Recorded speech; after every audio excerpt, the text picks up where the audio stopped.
इस वीडियो को लाइक करें, हमारे चैनल को सब्सक्राइब कर बेल आइकन जरूर प्रेस करें। हेलो दोस्तों, आप सभी का हमारे चैनल स्टडी रूप एजुकेशन में स्वागत है। आज की इस वीडियो में हम CGTT 2022 का जो पेपर 2 था उसका मैथ्स पोर्शन सॉल्व करेंगे।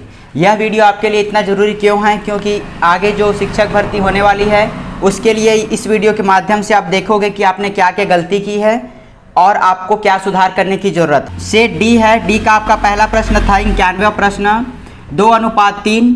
आप अपने सेट से मिला सकते हैं इसको कि आपका कौन सा इसमें नंबर था। 5:7 ये आपका क्वेश्चन दिया है। आपको पूछा था कि A:B:C। ये मैंने जब अनुपात का क्वेश्चन बताया था तो मेरा पहला प्रश्न यही था। आप मेरे वीडियो जाकर देख सकते हैं, अनुपात के प्रश्न में मेरा पहला प्रश्न यही था। तो इसे कैसे सॉल्व करना है देखिए। आपका प्रश्न था 2:3। आपको सबसे पहले लिख लेना है A:B क्या दिया है। A:B है आपका 2:3। आगे आपको लिखना है B:C। B:C क्या होगा, तो आपको देखिए इस प्रकार अरेंज करना है कि जो B और B इन दोनों में कॉमन है तो आपको इसको एक दूसरे के ऊपर रखना है। यहाँ पर देखिए B ये है और B को आपको इसके नीचे रखना है। अनुपात 7 इस प्रकार आपको अरेंज करना है। आप देखिए अब आपको इस B का मान को बराबर करना है। तो B का मान बराबर करने के लिए इसमें हमको 5 से गुणा करना है इस मान से, और ये नीचे वाले में हम गुणा करेंगे इस मान से। तो यहाँ पर देखिए 5 से 15, 3 5 6 15। तो ये आपका B समान हो गया। मतलब आपका जो अनुपात आएगा वो आएगा A:B:C।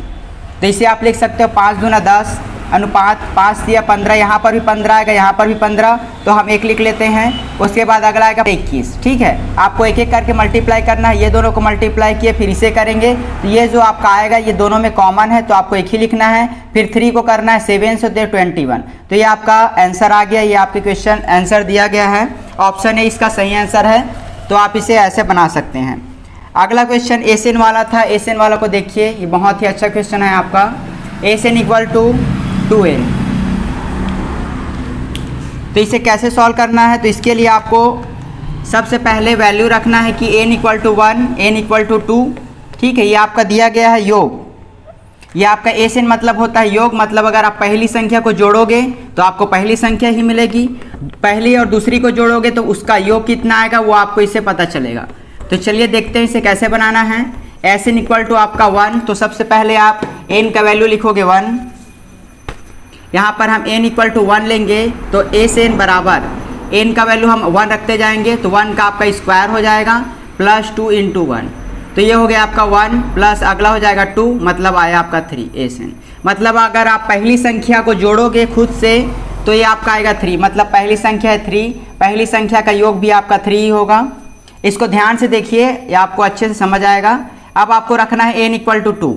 n = 2 रखिए यहाँ पर। तो n 2 का स्क्वायर हो जाएगा आपका 4, प्लस 2 को 2 से मल्टीप्लाई करोगे तो ये हो जाएगा आपका 4। इसे आपको इस प्रकार रखना है। n² जो पहले है उसके जगह आपको 2² रखना है प्लस 2 × 2, तो ये आपका हो जाएगा 4। तो ये आपका हो गया 8। मतलब जो दूसरा अंक आएगा, पहले अंक और दूसरे अंक को अगर आप जोड़ दोगे तो आपको क्या मिलेगा, 8 मिलना चाहिए। तो ऐसा क्या लिखूं कि 8 मिल जाए, तो यहाँ पर लिखूंगा मैं 5। ठीक है, ये आपका योग दिया है। मतलब पहले और दूसरी संख्या को अगर आप जोड़ोगे इन दोनों में से तो आपको 8 आएगा। ये आपका लॉजिकल क्वेश्चन था। तो देखिए आपको प्रश्न में पूछा है value of A and value of D. ठीक है, the difference between second number and first number is what. तो आपका फर्स्ट नंबर है A, the value of A is 3। ठीक है, पहला जो आपका संख्या है वो ए होता है। इसका भी हमने वीडियो बनाया था समांतर श्रेणी और गुणोत्तर श्रेणी का, तो आप प्लेलिस्ट पर जाकर उसे डिटेल से देख सकते हैं। और दूसरा आपका डी जो होता है वो डिफरेंस होता है। तो दूसरे नंबर से पहले नंबर को माइनस करोगे तो आपका आएगा 2। यही आपको पूछा है। तो इसका आंसर होगा ऑप्शन ए 3 और 2। Value of A is A and the second आपको पूछा था कॉमन डिफरेंस, तो आपका यहाँ पे आएगा 2। चलिए अगला क्वेश्चन दिया था प्रतिशत डेटा के लिए किस प्रकार का ग्राफ सबसे अच्छा होता है। तो इसका आंसर होगा आपका पाई चार्ट। आप पाई चार्ट देखे होंगे। ठीक है, पाई चार्ट एक गोलाकार वृत्तीय संरचना होती है जिसको प्रतिशत से प्रदर्शित करने का सबसे अच्छा तरीका होता है। जैसे देखिए इसे कहा जाता है पाई चार्ट। अगर आपको बोलेगा, ऐसा आपने देखा होगा अक्सर, मान लो ये है आपका 30%, ये है आपका 10% और ये बाकी जो बचा ये है आपका 60%। तो प्रतिशत को रिप्रेजेंट करने का आपका सबसे बेस्ट वे होता है पाई चार्ट। इसके थ्रू आप पाई चार्ट प्रतिशत को रिप्रेजेंट कर सकते हो। इसके अलावा भी आपके bar chart, double bar chart और आपका टेबल फॉर्म में आपका चार्ट रिप्रेजेंट होता है। चलिए नेक्स्ट क्वेश्चन देखते हैं। इस वीडियो में हम केवल सॉल्व करने वाला क्वेश्चन देखेंगे। अगला क्वेश्चन है, यदि किसी बेलन का व्यास 28 सेंटीमीटर है, बेलन का व्यास बोला है मतलब डायमीटर आपका दिया है 28 सेंटीमीटर, तो आपको इसे सबसे पहले रेडियस फाइंड करना है। रेडियस इक्वल टू होता है d/2, तो डिवाइड कर देंगे वैल्यू रख के, तो आपका आ गया 14। The value of r is 14। उसके बाद अगला आपको दिया है हाइट, ऊंचाई जो है वो दिया है आपका 10 सेंटीमीटर। तो आपको पूछा है कि बेलन का आयतन ज्ञात कीजिए। ये आपका बहुत आसान क्वेश्चन है। बेलन का आयतन जो वॉल्यूम होता है,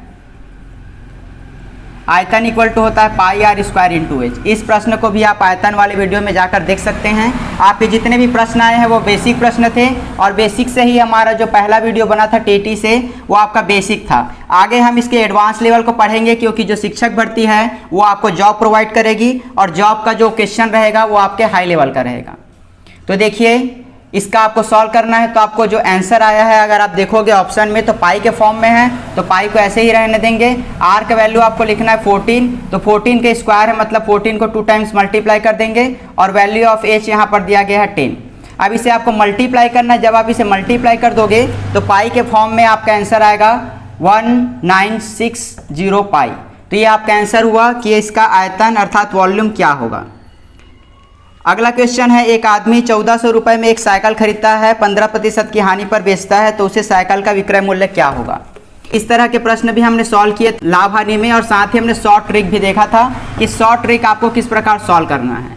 तो आप आगामी शिक्षक भर्ती की तैयारी के लिए उस वीडियो को आप लगातार देखकर इन सभी चीज़ों को सीख सकते हैं। का प्रश्न दिया है, क्रय मूल्य 1400 रुपये है, अर्थात ये आपका कॉस्ट प्राइस है, क्रय मूल्य। आगे आपको बोला है कि 15% हानि पर बेचता है, मतलब इसको जो हानि हुआ लॉस परसेंट वो हुआ आपका 15%। जो शॉर्ट ट्रिक होता है आपका, जिसमें आप अप्रोक्सीमेट वैल्यू निकाल सकते हो बिना कुछ करे, ठीक है। तो आपको सबसे पहले कि 15% 10 और 5 से बना है, तो सबसे पहले 10% निकालोगे, तो आप इसको देखकर बता सकते हो इसका 10% आपका 140 होगा। फिर 5% 10 का आधा, ये हो गया आपका 5% मतलब 70। अब इसे आप जोड़ दोगे तो ये हो गया 110, मतलब उसे 110 का लॉस हुआ, तो उसका जो विक्रय मूल्य होगा, सेलिंग प्राइस वो क्या होगा, इसे घटा देंगे तो आपका आंसर मिल जाएगा। आंसर है आपका 1290। ऑप्शन सी इसका सही आंसर है। तो आप डायरेक्ट इसको इवैल्यूएशन टेक्निक से बना सकते हो बिना सॉल्व किए। अगला क्वेश्चन है, एक घनाभ के आकार का क्षेत्रफल ज्ञात कीजिए यदि उसका आयतन 900 मीटर क्यूब है और उसकी ऊंचाई 5 मीटर है। यहाँ पर देखिए, घनाभ का जो क्वेश्चन है वो भी आपका आसान था। साइंस के पोर्शन में बायो वालों के लिए भी आपका क्वेश्चन आसान किया गया था, लेकिन शिक्षक भर्ती में ऐसा नहीं होगा। शिक्षक भर्ती में आपके जो लेवल रहेंगे वो काफ़ी हाई रहेंगे, तो मैथ्स वाले को और अच्छे से तैयारी करना है। चलिए क्वेश्चन देखते हैं। क्वेश्चन दिया है आपका, घनाभ के आयतन का क्षेत्रफल ज्ञात करना है, मतलब एरिया आपको ज्ञात करना है। आपका दिया है आयतन, मतलब वॉल्यूम जो है वो दिया है आपका 900 मीटर क्यूब। आपको ऊंचाई दिया है 5 मीटर। हमने देखा था जो घनाभ होता है उसका स्ट्रक्चर आपका कुछ इस प्रकार का होता है। घनाभ की अगर आप आयतन देखोगे तो ये होता है लंबाई गुणा चौड़ाई गुणा ऊंचाई, ठीक है। Length, width and height equal to आपका दिया है वॉल्यूम मीटर क्यूब। तो यहाँ पर आपको हाइट रखना है, यहाँ पर हाइट 5 रख दीजिए, L × B इक्वल टू 900। अब इसको नीचे ले जाके काट दोगे आप तो 900/5 इसे कटा देते हैं, 5 1 जा, उसके बाद ये हो गया 40 80 0, ठीक है। अब आपको बच्चा L × B इक्वल टू 180। अब आपको पूछा है क्षेत्रफल क्या होगा, तो यही उसका क्षेत्रफल है। ये अगर कोई भी सरफेस देखोगे आप तो उसका क्षेत्रफल क्या होता है, लंबाई गुणा चौड़ाई। तो ये आपका लंबाई गुणा चौड़ाई, मतलब इसका आंसर होगा 180। ऑप्शन डी इसका सही आंसर है। अगला त्रिज्या खंड के रूप में निरूपण, तो इसका भी आपका पाई चार्ट होगा। जैसा आप सभी जानते हैं कि पाई चार्ट जो है आपका किसी वृत्त के खंड का हिस्सा होता है, और अलग अलग हिस्सों के आधार पर ये डिसाइड किया जाता है, ये बताया जाता है कि उसे कितना % मिलेगा, उसका हिस्सा कितना है। चलिए अगला क्वेश्चन देखते हैं। अगला क्वेश्चन है, त्रिभुज का क्षेत्रफल ज्ञात कीजिए यदि उसका आधार, जो उसका बेस है आधार, वो है आपका 10 इंचेस और उसका हाइट जो है वो है आपका 7 इंचेस। ये आपका इंचेस में दिया है, तो आंसर भी आपका इंच में ही आएगा। इस चीज़ को आप ध्यान रखिएगा। अब आपको बताना है त्रिभुज का क्षेत्रफल क्या होगा। त्रिभुज का अगर आप क्षेत्रफल देखोगे तो होता है 1/2 बेस × हाइट। 1/2 आधार गुणा ऊंचाई होता है, तो यहाँ पर वैल्यू रख देंगे, ठीक है। तो बेस आपका दिया है 10 और हाइट दिया है 7, इसे काट दीजिए 5, तो आपको कितना मिल जाएगा 35। तो इसका जो एरिया है वो 35 इंचेस स्क्वायर होगा। यहाँ पर कंफ्यूज करने के लिए आपका सेंटीमीटर स्क्वायर भी दिया है, तो याद रखिए अगर ये जो क्वेश्चन है वो इंच में है तो आंसर भी आपका इंच में आएगा। तो ऑप्शन ए इसका सही आंसर है। अगला है त्रिभुज के विकर्णों की संख्या, तो इसका आंसर होगा आपका 0। त्रिभुज में आपके 0 विकर्ण होते हैं। विकर्ण आपके दो अपोजिट कन्वेक्स जब आपका मिलता है तो उससे आपका विकर्ण बनता है, डायगोनल। अगला क्वेश्चन है रूट 64, इसका क्यूब है और इसका स्क्वायर है। तो देखिए ये जो क्यूब है इसको मैं आपको और एक्सप्लेन करके बताता हूँ। इसका मतलब है कि 8 की पावर 1/2। अगर ये दिया है आपका 3, मतलब 8 की पावर 1/3। ये 1/3 के फॉर्म में होता है, इसे स्क्वायर रूट इसी प्रकार रिप्रेजेंट करते हैं। तो इसे सॉल्व करके देखते हैं कि इसका आंसर क्या आएगा। आपके आगामी क्वेश्चन में आगामी शिक्षक भर्ती में ये क्वेश्चन आ सकता है, लेकिन इससे और आपका एक्सपांडेड फॉर्म में रहेगा। तो देखिए इसे कैसे सॉल्व करना है। 64 की पावर 1/3, यहाँ पर मल्टीप्लाई में आपको लिखना पड़ेगा 2, ठीक है। बाहर में है मतलब मल्टीप्लाई में है, और आपका जो रूट 3 होगा उसका 1/3 होगा। अब इसे जब आप सॉल्व करोगे या फिर इसे फैक्टराइज करोगे तो आपको देखो क्या मिलेगा। 2 दूनी 4, 4 दूनी 8, 8 दूनी 16, 16 दूनी 32, 32 दूनी 64, ठीक है। 64 का आपको अगर फैक्टराइज करोगे तो आपको ये मिलेगा। तो ये हो गया आपका 3 और 3 6 लिख देंगे, फिर इसे सॉल्व करेंगे 1/3 और 2। अब देखिए इसे कैसे सॉल्व करना है। 6 आपका ऊपर में रहता है, ऊपर में है मतलब मल्टीप्लाई में रहेगा, और ये आपका इस प्रकार अरेंज होगा। इसे कटा देते हैं तो ये आपका 2 हो जाएगा, मतलब 2 की पावर 4, और 2 की पावर 4 को आप सॉल्व करोगे 2 × 2 4 टाइम्स, तो आपको 16 मिलेगा। तो ये आपका आंसर आएगा ऑप्शन बी, ठीक है। अगला देखते हैं त्रिभुज वाला। ये बहुत ही अच्छा क्वेश्चन है आपका। देखिए प्रश्न दिया है आपका, ये इस प्रकार का त्रिभुज दिया है। ये है आपका K, ये है आपका J और ये है आपका L। इसमें आपका बताना है, ये एक टाइप का आपका समकोण त्रिभुज है, क्योंकि इसमें आपका 90 डिग्री बना है, इसलिए इसे समकोण त्रिभुज बोलते हैं। और 4 ऑप्शन थे, आपको बताना है कि कौन सा आपका सत्य नहीं है।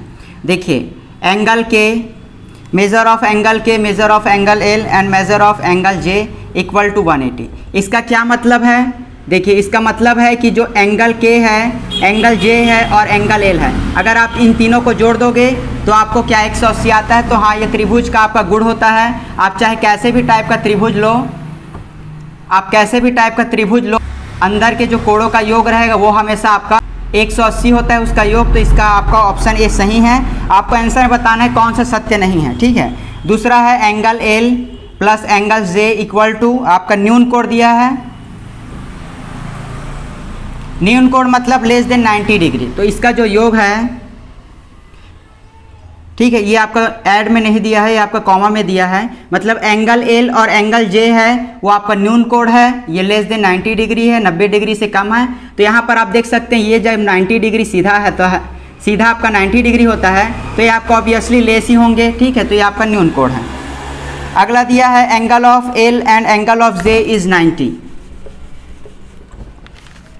ये आपका angle of L plus angle of J equal to 90, ठीक है। तो देखिए एक जो है हमने पढ़ा कि तीनों का एडिशन आपका 180 होना चाहिए।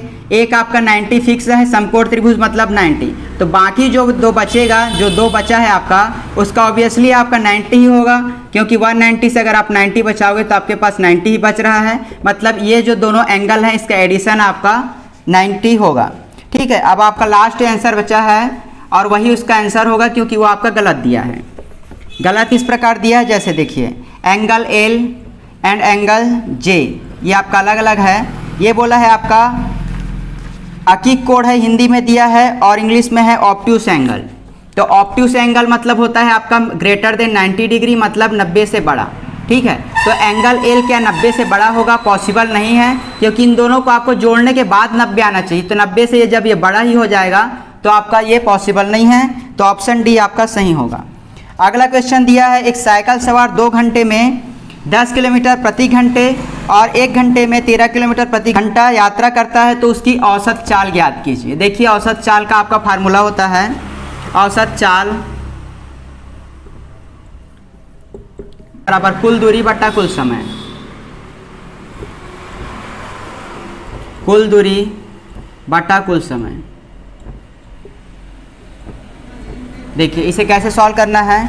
फर्स्ट एक साइकिल सवार है जो t1 इक्वल टू 2 घंटे में v1 equal to 10 kilometre per hour की गति से जा रहा है और वह अगले समय आपका 1 दिया है टाइम और value of v2 is 13 kilometre per our.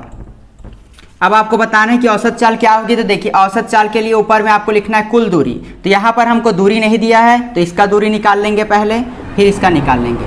देखिए पहले का अगर आप d1 निकालोगे तो चाल बराबर होता है दूरी बटा समय। देखिए मैं फार्मूला लिख देता हूँ यहाँ पर, चाल बराबर होता है दूरी बटा समय, ठीक है। तो d1 बराबर आपको निकालना है तो v1 और t1 का मल्टीप्लाई होगा, ठीक है। तो इसे मल्टीप्लाई कर देते हैं तो v1 t1 है 2 और ये आपका आ गया 20। इन दोनों को मल्टीप्लाई करोगे 2 यहाँ पर है और 10, 2 और 10 20 होता है, d1 निकल गया।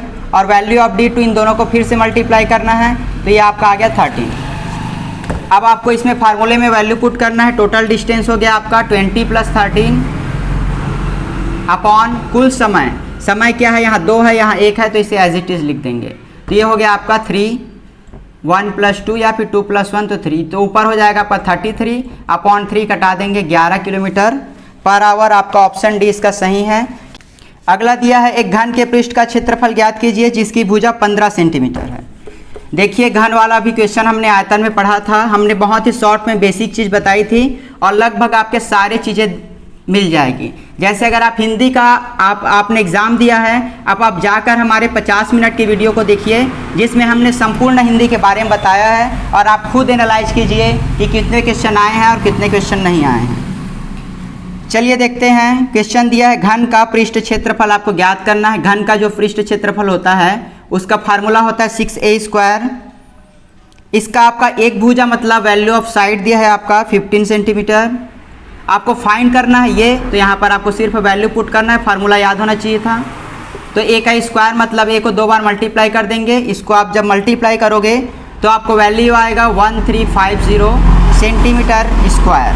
तो इस प्रकार आप इसे सॉल्व कर सकते हो। अगला दिया है कौन से 2 कोण पूरक नहीं हैं, ठीक है। ऐसे कौन से 2 कोण हैं ऑप्शन में जो पूरक नहीं है आपको बताना है। तो पूरक कोण ऐसे कोणों को कहा जाता है जिनका योग आपका 180 होता है, ठीक है। ये आपका इस टाइप का स्ट्रक्चर रहेगा, ये आपका θ1 θ2। तो ऐसे 2 कोण का मान बताना है, ठीक है। आपको चेक करना है इसी के थ्रू कि इन दोनों का योग अगर 180 होता है तो उसे पूरक बोलते हैं, अगर 90 होता है तो उसे समपूरक बोलते हैं। तो पूरक के लिए आपको 2 वैल्यू, पहला ऑप्शन है आपका 50 + 30 + 150 तो आपका आ रहा है 180, मतलब ये आपका पूरक कोण है। 5 + 175 आपका ऐड करने से 180 आ रहा है, मतलब ये भी आपका सही है। अगला है 89 + 91, इसे जब आप जोड़ोगे फिर भी 180 आ रहा है। ऑप्शन डी है आपका 23 + 177, इसे हम जोड़ के देखते हैं तो ये हो गया 0 1 कैरी, ये हो गया 0 1 कैरी और ये हो गया 200, मतलब ऑप्शन डी आपका पूरा कोण नहीं है। अगला देखते हैं किसी शहर की जनसंख्या 1,25,000 है। शहर की जनसंख्या 1,25,000 है, वहाँ की जनसंख्या 2% प्रति वर्ष की दर से बढ़ती है। तो 3 साल बाद आपको बताना है कि उस क्षेत्र की जनसंख्या क्या होगी। यह आपका जब भी आप चक्रवृद्धि ब्याज का क्वेश्चन सॉल्व करोगे तो उसी चैप्टर में आपको इस टाइप के प्रश्न मिलेंगे कि जनसंख्या जो है वो आपका चक्रवृद्धि के हिसाब से बढ़ता है, ठीक है। तो आपका सबसे पहले वैल्यू ऑफ पी दिया है, जो आपका मूलधन होता है वो आपका पी दिया है क्वेश्चन में 1,25,000। आपका जो दर दिया है रेट वो आपका दिया है 2% और आपका जो टाइम ड्यूरेशन दिया है t = 3 ईयर या फिर 3 साल। आपको बताना है जनसंख्या क्या होगी, तो इसमें आपको कंपाउंड इंटरेस्ट फाइंड करना है, ठीक है। कंपाउंड इंटरेस्ट के साथ आपको ऐड करते हुए अमाउंट निकालना है कि आखिर जो वैल्यू है फाइनल वैल्यू वो कितनी हो जाएगी। तो इसका आपका फार्मूला आपने पढ़ा होगा p = 1 + r/100⁴ n। यहाँ पर p लिख देंगे 1 2, ये आपका हो गया मल्टीप्लाई, आपको 1 + r का वैल्यू 2 रखना है अपॉन 100 और n का वैल्यू 3। इसे जब आप सॉल्व करोगे तो आपको आंसर मिल जाएगा। इसकी आप अगर डिटेल से देखना चाहते हो तो वीडियो आपका प्लेलिस्ट पे मिल जाएगा, वहाँ पर आप मिश्र धन पर आधारित प्रश्नों को देख सकते हैं कि इसे किस प्रकार सॉल्व करना है। तो देखिए इसका जो आपका फाइनल आंसर होगा वो होगा 1,32,651, 1,32,651। ये आपका 3 साल के बाद 2% की दर से अगर बढ़ रहा है तो आपका 3 साल के बाद ये जो है आपका ऑप्शन बी 1,32,651 हो जाएगा। चलिए अगला क्वेश्चन देखते हैं। कल से हमारे लगातार शिक्षक भर्ती तैयारी के लिए वीडियो स्टार्ट हो जाएंगे। आज हम केवल इसे सॉल्व करके देखते हैं कि आखिर आपने क्या क्या गलती की है। x = 1 दिया है आपका, y = 2 दिया है, z = -3 दिया है। आपको एक इक्वेशन दिया था, इक्वेशन आपका इस प्रकार था, इसमें आपको केवल वैल्यू रखना था, फिर आपको आंसर मिल जाता। x² y + 2z, ये आपका इक्वेशन दिया है। इसमें मैं केवल आपको 1 x y z का मान रखना था, ये आपको बहुत आसान था। x के जगह आप 1 का क्यूब करोगे तो यहाँ 1 का क्यूब आपका होगा 1। ठीक है, आपको मैं इसको बता देता हूँ शॉर्ट में। -5 × x² करोगे मतलब 1 का स्क्वायर इंटू ये दिया हो गया आपका 2 + 2 × z का वैल्यू -3, तो ये हो जाएगा आपका -3। इसे सॉल्व करते हैं तो ये आपका हो जाएगा 4, 1 का कोई वैल्यू नहीं है, और इसे मल्टीप्लाई करेंगे तो ये हो जाएगा 10, और ये आपका प्लस माइनस माइनस होगा, मल्टीप्लाई करोगे तो -6 आएगा, तो डायरेक्ट लिख देता हूँ। 4 इन दोनों को आपको ऐड करना है, माइनस माइनस प्लस होता है तो -16, माइनस करोगे तो -12 आपका आंसर आएगा। तो ऑप्शन ए इसका सही है। इस तरह के प्रश्न आए तो आपको केवल वैल्यू पुट करना है और उसके बाद आपको सॉल्व करना है। चलिए अगला क्वेश्चन देखते हैं। अगला क्वेश्चन है आपका 7 सेंटीमीटर त्रिज्या वाले अर्धवृत्त की परिधि तथा क्षेत्रफल ज्ञात कीजिए। ये आपका जो आंसर है वो डाउटफुल है। अगर आप ऐसे प्रश्नों को सॉल्व करोगे तो आपका त्रिज्या नॉर्मल दिया है 7 और आपका अर्धवृत्त है और इसका परिधि ज्ञात करना है। तो नॉर्मल वृत्त का परिधि क्या होता है 2πr। अब अर्धवृत्त बोला है तो इसे 2 से भाग कर देना है, तो इसका आएगा आपका πr। और अगर क्षेत्रफल देखोगे तो क्षेत्रफल पूरे वृत्त का होता है πr², अर्धवृत्त का आधा कर देंगे तो ये हो जाएगा πr²/2। अगला दिया है आपका एक आयताकार बाड़े का क्षेत्रफल 500 वर्ग फीट है। एक आयताकार बाड़ा है, इसका जो क्षेत्रफल है एरिया वो है आपका 500 वर्ग फीट। इसकी जो चौड़ाई है, बहुत ही आसान क्वेश्चन है आपका, इसका value of breadth is 20 feet. आपको निकालना है लेंथ क्या होगा, तो ये आपका बहुत ही आसान है। क्षेत्रफल बराबर होता है लंबाई गुणा चौड़ाई। क्षेत्रफल है आपका 500, लेंथ है आपका फाइंड करना है, और वैल्यू ऑफ बी इज 20। सो यहाँ पर आपको इसे डिवाइड कर देना है, इसे नीचे ले आएंगे, काट देंगे तो 25 आएगा आपका। Value of length is 20। अगला आपका रैखिक समीकरण दिया है, ये भी आपका बेसिक क्वेश्चन है। आपके मैथ्स के काफ़ी आसान क्वेश्चन आए थे। चलिए देखते हैं इसे कैसे सॉल्व करना है। रैखिक समीकरण है 1 + 2 1 + 7/2 3 - x। अब आप इसे कैसे सॉल्व करोगे, x + 7 ये जो नीचे में है उसको आपको तिर्यक करना है, क्रॉस मल्टीप्लिकेशन, तो 2 × 3 - x। अब देखिए इसे कैसे सॉल्व करना है। 2 को आपको 3 से करना है तो 6, और 2 को फिर आपको x से करना है तो -2x। यहाँ पर माइनस है तो माइनस लिखेंगे, x को जब 2 से करेंगे तो आपका ये हो जाएगा 2x। अब देखिए x को एक साइड ले आएंगे, नंबर को एक साइड ले जाते हैं, तो इसको हम इस साइड ले आते हैं, तो ये हो जाएगा आपका x, ये माइनस है तो प्लस हो जाएगा। जहाँ पर भी आपका इक्वल के बगल में आपका शिफ्ट होता है तो साइन चेंज हो जाता है। 7 को हम उस साइड ले जाएंगे तो 7 उस साइड जाएगा तो -7 हो जाएगा, तो ये हो गया आपका 3x। दोनों को ऐड कर देंगे -1, तो x = -1/3। ठीक है, तो इसका आपका ऑप्शन सी सही होगा, -1/3। तो ऐसे इक्वेशन को आप सॉल्व कर सकते हो, जितना अधिक आप सॉल्व करो उतना ही आपके लिए आसान रहेगा। हमारा बेसिक क्वेश्चन लगभग सभी टॉपिक का बन चुका है। कल से हम एडवांस लेवल के प्रश्नों को देखेंगे, क्योंकि आपके शिक्षक भर्ती में एडवांस लेवल के क्वेश्चन ही आएंगे। देखिए नेक्स्ट क्वेश्चन है आपका 2.5 वर्ष दिया है, 2.5 वर्ष, और आपका जो मूलधन है वो दिया है 6,000 रुपये। साधारण ब्याज का कितना प्रतिशत वार्षिक दर से 250 रुपये होगा। सिंपल इंटरेस्ट आपका दिया है 250, और आपको पूछा है द वैल्यू ऑफ रेट। ठीक है, आपको कितना प्रतिशत देना पड़ेगा, वैल्यू ऑफ रेट आपको फाइंड करना है। तो ये बहुत ही, ये भी आपका आसान है, सीधा फार्मूला बेस्ड है, P × R × T/100। देखिए यहाँ पर हमको R फाइंड करना है, तो इसे कैसे नया इक्वेशन बनाएंगे, नीचे वाले को ऊपर मल्टीप्लाई करेंगे, अपॉन P यहाँ रहेगा और T यहाँ, इन दोनों को नीचे ले आएंगे और बाकी सब आपका ये ऊपर हो जाएगा, इक्वल टू यहाँ पर केवल क्या बचा R। यही आपको फाइंड करना था। वैल्यू रख देते हैं सिंपल इंटरेस्ट का। SI का वैल्यू हो गया 250 मल्टीप्लाई 100 अपॉन यहाँ पर हो गया 6,000 अपॉन ये इसको T है, तो T को आपको लिखना पड़ेगा 2.5। ठीक है, ये आपका इस प्रकार बनेगा। अब दशमलव को हटा लेते हैं तो ये आपका ऊपर में एक जीरो जुड़ जाएगा, 3 जीरो को काट देते हैं, 25 से आपका 25 को घटाओगे तो ये आपका आएगा 10। अब 6 से इसको घटाओगे तो 3 कटेगा और ये 5 कटेगा, तो आपका आया 5/3%। ठीक है, तो 5/3 को आप अगर मिक्स्ड फ्रैक्शन अर्थात मिश्रित भिन्न में परिवर्तित करोगे तो आपका ये वैल्यू आएगा 1 से ही 2/3, तो आपका 5/3 इसका आंसर होगा।